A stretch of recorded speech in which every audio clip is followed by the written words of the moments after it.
ಕೋಮಾದಲ್ಲಿದ್ದಾರೆ ಅಣ್ಣ. ತಲೆಗೆ ತುಂಬಾ ಪೆಟ್ಟು ಬಿದ್ದಿದೆ. 6 ತಿಂಗಳಾದ್ರೂ ಆಗ್ಬೋದು, 6 ವರ್ಷ ಆದ್ರೂ ಆಗ್ಬೋದು ಅಂತ ಡಾಕ್ಟರ್ ಹೇಳ್ತಾ ಇದ್ದಾರೆ. ನೋಡಿ ಅಣ್ಣ.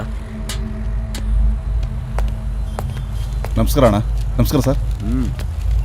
ಎಲ್ಲ ಸ್ಟೇಷನಲ್ಲೂ ಕೇಸ್ ರಿಜಿಸ್ಟರ್ ಆಗಿದೆ. ಇನ್ನೊಂದು 2-3 ದಿವಸ ಅಣ್ಣ ಎಲ್ಲೇ ಇದ್ರೂ ಹಿಡ್ದಾಕ್ತೀವಿ ಅಣ್ಣ. ಅವನ ಫೋಟೋ ಏನಾದರೂ ಇದ್ರೆ ಕೊಡ್ತೀರಾ?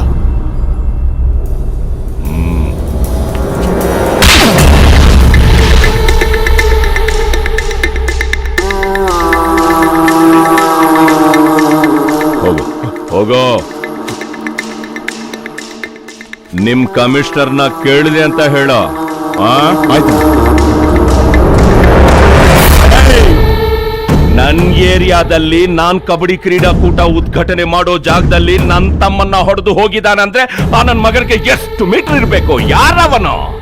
ಮಂಡ್ಯ ಗೌಡನ, ಆಂಧ್ರ ರೆಡ್ಡಿನ, ತಮಿಳ್ ದೇವನ, ಮುಂಬೈ ಸಾಹಿಬ್ನ, ಇಲ್ಲ ಮಂಗಳೂರು ಭಟ್ನ? ಯಾರವನು?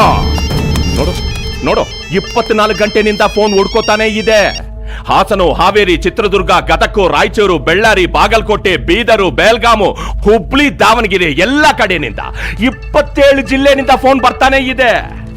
ಅಣ್ಣ, ನಿಮ್ ತಮ್ಮನ್ನ ಯಾರೋ ಹುಡುಗಿದಾರಂತಲ್ಲ, ಅವನನ್ನ ಎಲ್ಲೇ ಇದ್ರು ನಾವೇ ಹುಡುಕಿ ಅವನ್ ತಲೆ ತೆಗೆದು ನಿನ್ ಕಾಲ್ ಕೆಳಗಡೆ ಇರ್ತೀನಿ ಅಂತ ಹೇಳ್ತಾ ಇದ್ದಾರೆ. ಇವನ್ ನೋಡಿದ್ರೆ ಸಿಂಪಲ್ ಆಗಿ ಒಂದು ಫೋಟೋ ಕೊಡಿ, ಆಮೇಲೆ ಅವನ ಹುಡುಕ್ತೀನಿ ಅಂತ ಹೇಳ್ತಾ ಇದ್ದಾನೆ. ಏನ್ ಆಟ ಆಡ್ತಾ ಇದ್ದಾನ? ಅವನಿಗೆ ಹೇಳೋ, ಈ ಅಪ್ಪಾಜಿ ಗೌಡ ಹಣೆ ಮೇಲಿರೋ ರಾಮನ ಬೊಟ್ಟು ಅಳಿಸಿದ್ರೆ ಒಳಗ್ ರಾವಣ ಇನ್ನು ಜೀವಂತವಾಗೇ ಇದ್ದಾನೆ. ಹಳೆ 10 ವರ್ಷದ ಕ್ರಿಮಿನಲ್ ಎಪಿಸೋಡ್ಗಳೆಲ್ಲ ರಿಪೀಟ್ ಆಗುತ್ತೆ. ನೋಡ್ತಾನಾ? ಇಡೀ ಬೆಂಗಳೂರಿನ ನಡುಗಿಸ್ಬಿಡ್ತೀನಿ. ನನ್ನ ಹಳೆ ದುಶ್ಮನ್ಗಳ ಎಲ್ಲಾ ಫೈಲ್ಸ್ ಓಪನ್ ಆಗ್ಬೇಕು. ಅರ್ಥ ಆಯ್ತಲ್ಲ? ಏಯ್, ನನ್ ತಮ್ಮನಿಗೆ ಒಂದು ನಾಯಿ ಕಚ್ಚೋದಕ್ಕೆ ನಾನ್ ಬಿಟ್ಟಿಲ್ಲ. ಅಂತದ್ರಲ್ಲಿ ಆ ನನ್ ಮಗನ್ನ